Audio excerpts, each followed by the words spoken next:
Hello ಮಕ್ಕಳೇ, exam ಹತ್ತಿರ ಆದಂತೆ ನಿಮ್ಮ ಪೂರ್ತಿ ಬಾಡಿ ಹೆವಿ ಫೀಲ್ ಆಗ್ತಾ ಇದೆಯಾ?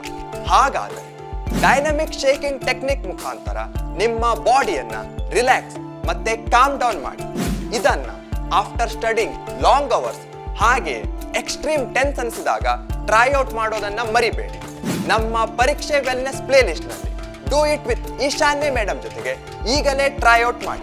ಇದು ಬಹಳ ಸಿಂಪಲ್ ಹಾಗೂ ವೇಗವಾಗಿ ನಮ್ಮ ದೇಹದಲ್ಲಿ ಮನಸ್ಸಲ್ಲಿ ಇರೋ ಬೇಡದ ಎನರ್ಜೀಸ್, ನೆಗೆಟಿವ್ ಎನರ್ಜೀಸ್ ಇರ್ಬೋದು, ಇಮೋಷನ್ಸ್ ಇರ್ಬೋದು, ಏನೇ ಚಿಂತನೆಗಳಿರ್ಬೋದು ಅಥವಾ ಒಂದು ಹಿಂಸೆ ಭಾವನೆ ಏನಾದರೂ ಇದ್ರೂ ಅದನ್ನ ವೇಗವಾಗಿ ನಾವು ಹೊರ ಹಾಕಬಹುದು. ಕೈಗಳನ್ನ ಅಲ್ಲಾಡಿಸಿ ಇದರಲ್ಲಿ ಸರಿ ತಪ್ಪು, ರೈಟ್ ರಾಂಗ್ ಏನೂ ಇಲ್ಲ.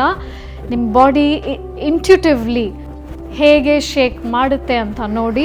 ಇಂತಹ ವೆಲ್ನೆಸ್ ಟಿಪ್ಸ್ಗಳಿಗೋಸ್ಕರ ನಮ್ಮ ಪರೀಕ್ಷೆ ಚಾನಲ್ ಅನ್ನ ಈಗಲೇ ಸಬ್ಸ್ಕ್ರೈಬ್ ಮಾಡಿ.